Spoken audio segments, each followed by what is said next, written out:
This do it or do it? Do I need this? If you need it, use it, Jim. Well, y'all have to tell me. I won't assume that I don't need it. My name's Jim English. I'm a sixth generation Floridian.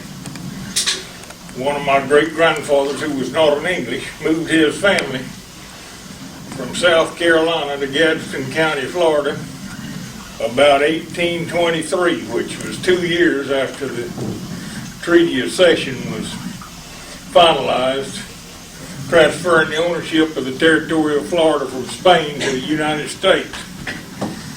And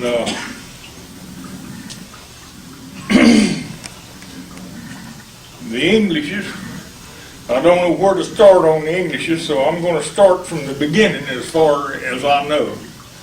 The Englishes, of course, came from England. And the Englishman that I'm descended from moved from England to Ireland sometime before he immigrated to the United States, and he acquired the name English while he was in Ireland.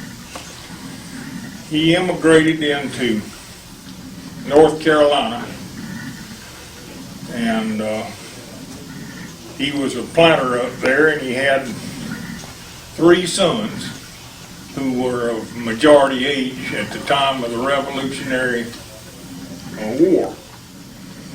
And the one that I'm descended from had about 2,500 acres up there in one of those river bottoms in North Carolina. And the Englishes were Tories. They remained loyal to the crown. And when you look at the record, I think it's only right that they were. The crown had been good to them.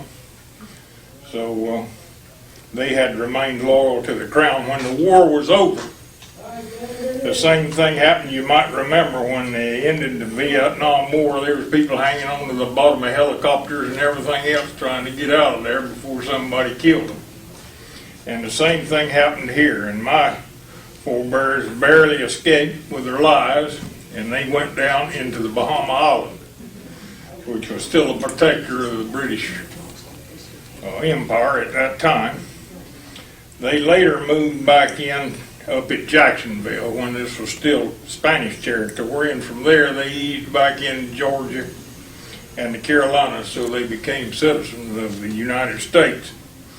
My great-great-grandfather English was named, well, I can't call his name right now, but he moved his family from South Carolina to Gadsden, or Liberty County, Florida. He had a plantation in Liberty County, Florida that fronted on one side on the Apalachicola River. And the family has lost possession of that that plantation. We know where it is, but it's now within the federal, they've got a big federal forest up there, and it's part of the United States forest, so it's publicly owned. My great-grandfather had a plantation in Gadsden County, Florida, near Mount Pleasant, which is about 2 miles south of the Georgia line. My grandfather was born on that plantation on March the 5th, 1855. And my great-grandfather had about 4,000 acres of land at that location. Of course, the catastrophic thing that happened at that time was the war between the states. My grandfather was born in 1855, and the Union Army burned down the schoolhouse when he was in the 2nd grade, and that ended his formal education. So I guess it'd be fair to say you could say he had a 2nd grade education. He probably had a 1st grade education. My great-grandfather served in the war on the Confederate side, of course, and he came home from the war wounded, a wound from which it never did heal. And he died on January the 1st, 1870, and left my grandfather the man of the family. He had his widowed mother and his 6 little brothers and sisters, And my great-grandfather had a good friend. My great-grandfather was a major during the war, and he had a colonel who was a friend, and I can't think of the colonel's name right now, but he had a plantation up near Bainbridge, Georgia. And he took the family in, and they went up there and they lived and worked on his plantation until my grandfather got old enough that he could do something on his own. What happened up there was, after the war, the white people lost their right to vote, and the people that could vote were the blacks, and they put in martial law, and they sent people down from the north to administer the martial law, and they were called carpetbaggers, and they could vote. And then there were some Southerners who cooperated with the martial government who could vote, and they were called scallywags. And I don't know whether y'all remembered or not, but when I was young, the biggest insult you could give somebody, it was worse than calling them an SOB, was to call them a scallywag. The name of the word is kind of gone out of the English language. I never hear it anymore. And so what they did, they ran the taxes up on the land for the people that had owned it before the war, and ultimately the government confiscated the land for non-payment of taxes. So the people that had had land before the war, including my family, lost everything that they had. And they stayed up there with this colonel until my grandfather was 20 years old. And at that time he moved the family to southwest Florida. They were coming to the Caloosahatchee River Valley. My great-grandmother, who was a very devout Scotch Presbyterian before they came down here, she had a friend up there that was a doctor, and he had made a trip down here to what is now Lee County. He had, from Bainbridge, Georgia, they had a railroad that went to Jacksonville, or went to Savannah, I think. And from Savannah, it went to Cedar Key, Florida. That was the end of the railroad. And so he took the train to Cedar Key, and from there they got on a schooner and they came down to Ponderosa, and they took a smaller boat and they went up the river as far as Alger. And he went back and told my great-grandmother, he described the Caloosahatchee River Valley as a Garden of Eden. And a lot of the family had moved to Texas, and they had intended to move to Texas, but as a result of that undertaking, my great-grandmother insisted that they come to South Florida. And so they loaded up. My grandfather said that they left Georgia on December the 1st, 1870, which was a Monday. And they came by ox cart. It took them 6 weeks. And the way they navigated, they came, when this was Spanish territory, the Spaniards had established a settlement at St. Augustine and another one at Pensacola. And most of the traffic was on the water. In other words, if you was moving anything, you moved it by boat around the tip of Florida. But they also grubbed a road across North Florida, connecting St. Augustine and Pensacola. It was called the Wilderness Trail. And if you're ever in Tallahassee, they got a road there. It's one of those canopied roads where the trees come all the way over the road. It's called the Old St. Augustine Highway. And that was the Wilderness Trail. That was where they came by ox cart. And they came east on the Wilderness Trail till they hit the telegraph line. The United States government had built a telegraph line. I know it ran from Jacksonville to Ponderosa. And it went underground from Ponderosa to Havana, Cuba. And it was a line of communication over which they received the message of the sinking of the Maine, which started the Spanish-American War. That was still much talked about when I was young. I think the telegraph line went all the way to Washington DC, but I'm not positive of that, but it was used by the military for communication, I know. And during one of the Indian Wars, the American Army had grubbed the road down beside the telegraph line. And I don't think they had any improvements to the road. They just grubbed up the palmettos and the scrub oaks and whatever was in the way and established the road. My grandfather described it as a pretty good road, wide enough for 2 wagons to pass. And they had a relay station about every 15 miles. They had to pick up that Morse code and resend it. It would get so weak you couldn't hear it. So they had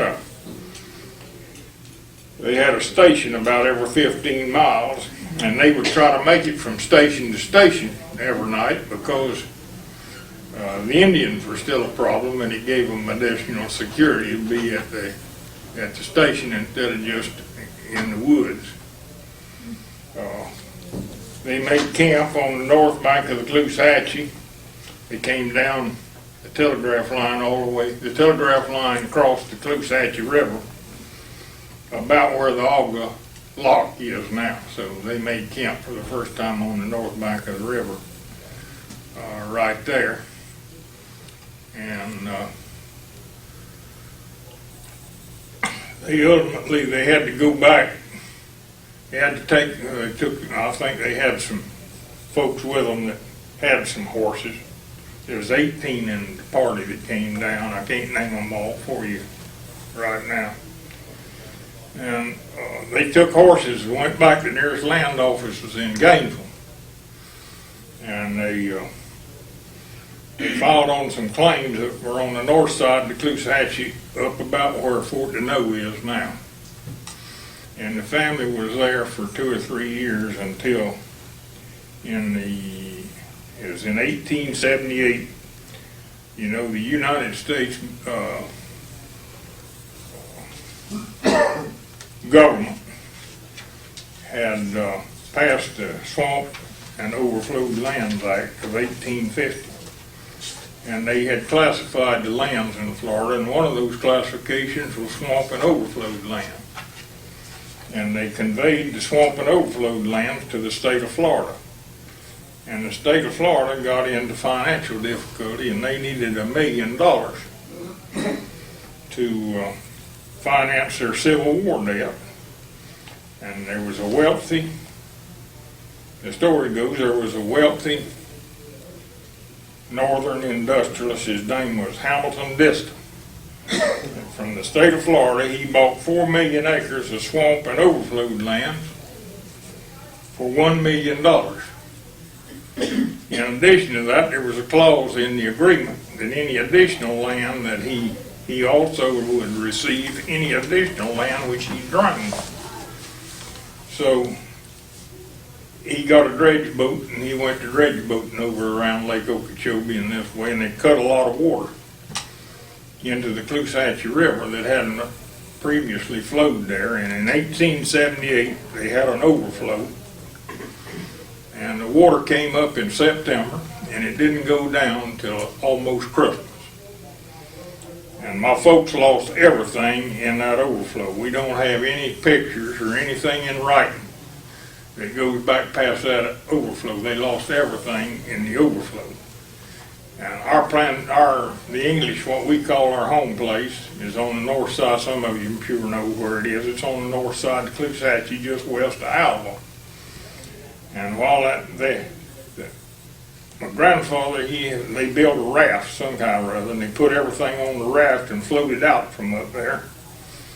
And there was an Indian mound on the south side of the Caloosahatchee, down there near Hickey's Creek. I used to know where it is. It's been 50 years since I was there. The county dug it off and used the sand to build roads later, so the Indian mound isn't there anymore. But they camped on that Indian mound until the water went down.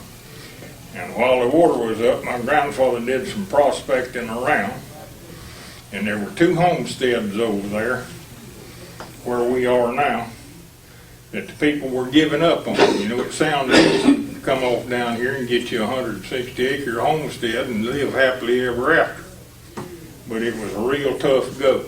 And most people had to give up and leave. They couldn't make it. My grandfather was the exception and not the rule. And they had filed on, some people had filed on those claims, and they were leaving, and they wanted to sell the claims. And the story that came down to me was one of my grandfather's older sisters had married a man who we grew up calling him Uncle Mac. He died before I was born. He was a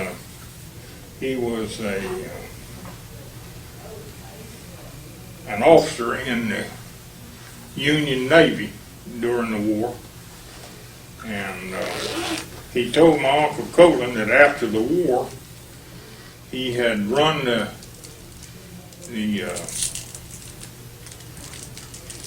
streetcar system for the city of Washington, D.C. That he had people buying mules and selling mules and taking care of mules and operating. He said he had 400 mules. Took 400 mules to operate that.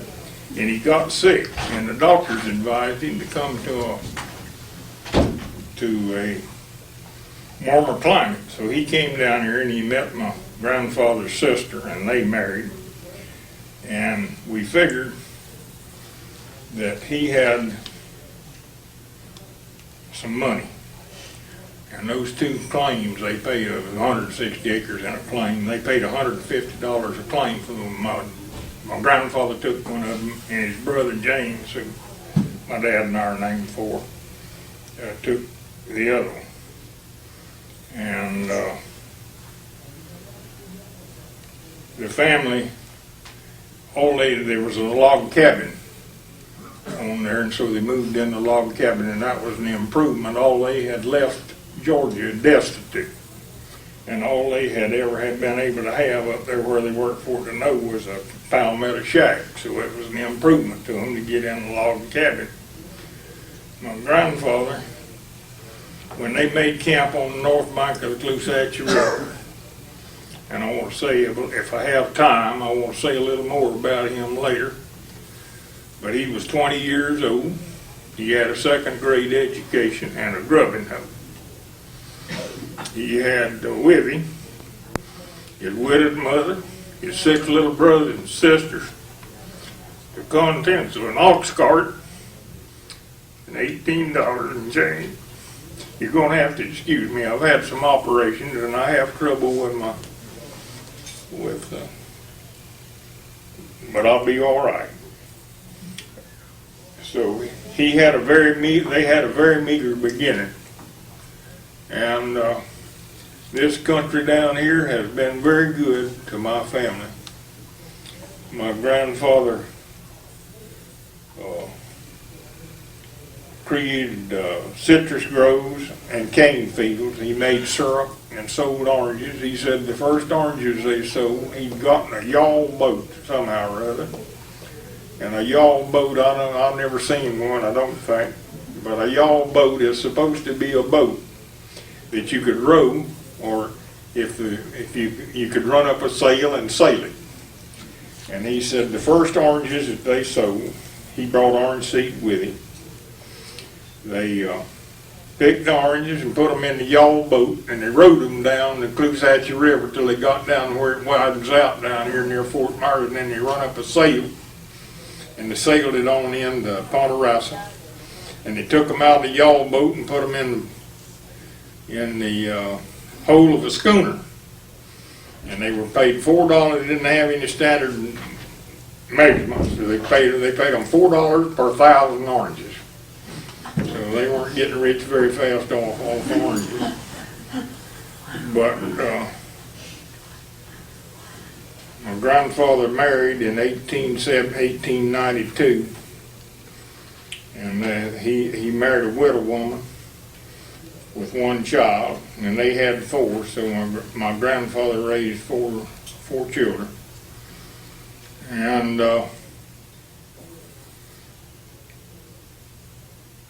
my father was the youngest one. He was born in 1901. And my grandfather was 46 years old when my father was born.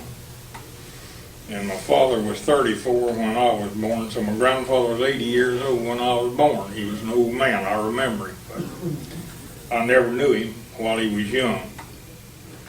And although he never had any education himself, he saw that his children had all the education that they wanted. My oldest sister, my oldest aunt, who was a half-sister, she graduated from Florida Southern College, which was the forerunner of Florida Southern College, a Methodist institution, and it was centered at that time over near Clearwater. And she was the first girl born and raised in South Florida, Southwest Florida, to graduate from an institution of higher learning.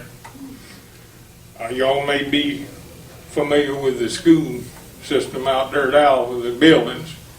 When you come off of the bridge and head towards the school, the first building you come to is a red brick schoolhouse. And I can show you the hole in the ground out on our property where they dug the sand and built and made those bricks, and then took the bricks and built the schoolhouse. And that was in 1912. And it was purported to be the finest schoolhouse anywhere in South, at the time it was built, anywhere in South Florida, including Dade and Broward County. Now, whether that's true or not, I don't know, but that's what came down to me. It's be 100 years old this year, so, and it's still going good. So they did something right. The Methodist Church at Alva was started in my great-grandmother's living room. They had a circuit riding preacher that came down here from either Bartow or Lakeland. And so they started the church in her living room. And in 1904 they built the church that's up there now. And my grandfather, they got into trouble. It cost $1,500 to build that church when they built it. And they got into trouble. And so my grandfather put up $600 so they could finish building the church. Now, to us where we were sitting and looking at $600 doesn't sound like much. But my dad and my Uncle Colin told me that until the inflation, which came with the First World War, that the going wage down here for a man working for a living, you worked from daylight to dark for 50 cents a day and your dinner. You came in, they sat down with the family. So that $600 was 4 years gross income from my grandfather at the time he put it up, and it wasn't after he got to be an old man and had money. Yeah, my father was born in 1901, so he wasn't but 3 or 4 years old when my grandfather did that. How he was able to do all that is a mystery to me. But he was evidently a very unusual individual. You know, they used to talk about it when I was younger. The people this was pioneer territory when my folks came down here. They came in 1875, and the Blunts, my grandmother was a Blunt. The Blunts came to Fort Myers in 1872. I saw the 1870 census for this area one time. And the man that took the census, I don't remember his name anymore, but he lived on Sanibel Island. And he took a census for what's now Lee County, Hendry County, Collier County, and that part of Monroe County down as far as Marathon and the Keys. And he counted 107 people. So that's 35 people to the county. So when he got down here at 20 years of age in 1875, he could, you know, the sheriff was, and this was part of Monroe County, and the sheriff was in Key West. And he could have fashioned him most any kind of a lifestyle that he wanted. There wasn't anybody here to interfere with anything he wanted to do. And the fact that he turned out to be a God-fearing man that built churches and schoolhouses means a lot to me. My grandfather was a dirt farmer. And he went into grove business, and the way, we get out here with these bulldozers and these front end loaders now, it looks like you clear up half the world in a day or two. He had 160 acres, and it took him a lifetime to turn that in to a kind of a family farm that made a living. The way they planted an orange grove, that land up there on the river was covered by river swamp, oak trees and cabbage trees, and what they did, they went in and they chopped down the cabbage trees and rolled them to the edge of the clearing and used them for a makeshift fence, and they chopped around the oak trees and burned around them and killed them, and they grew, and we're talking about an acre or two at a time now, that's all they were working on. They would grow sugar cane in there and make syrup, and a crop of sugar cane lasted about 3 or 4 years. While that was going on, they had them some seedling orange trees lined out on the edge of the clearing, and when the sugar cane played out, they grubbed up the oak trees, which were much easier to grub then than they were when they were green, and planted it in an orange grove and moved over and started on another acre. And so it wasn't any Sunday afternoon picnic. My father told me one time that after my grandfather got old, he had a friend that come there to visit him, and they were, my dad said it was in the wintertime because they were sitting in front of the fireplace in the house, and for some reason he came through just as they had started a discussion on what they might have done different if they had their life to live over again. And my dad said that he overheard my grandfather, tell his friend that if he had his life to live over again, he believed he'd play a little more. One of my dad's favorite stories. And my grandfather had to be 70 years old when this story was told. Of course, my dad was grown. And my grandfather was 46 years old when he was born. Anyhow, Dad said they got up that morning, went out and milked the cow and tended to the chores and came back in and ate breakfast and sat around drinking coffee waiting for it to get daylight enough so they could go to work. And he said my grandfather finally got up and started out, so he followed him. He said he got out there where he could look up, and said it just barely pinking a little bit. You just barely could see. And my grandfather said, well, he said, I hired a fella to come do some plowing, but said, don't look like he's going to get here today. And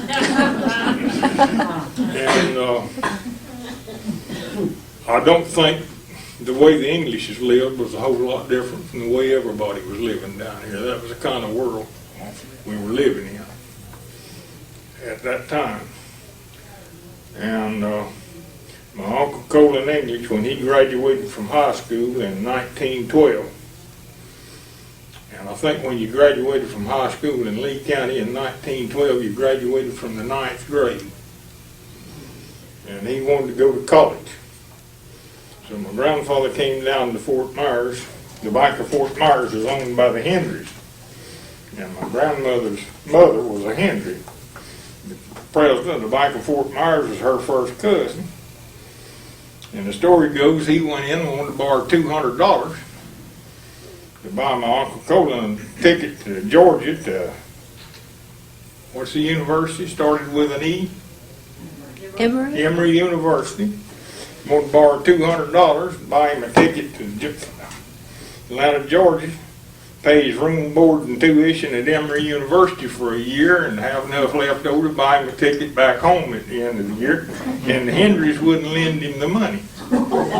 So he went over to the First National Bank, which had just gotten started, and they lent him the money.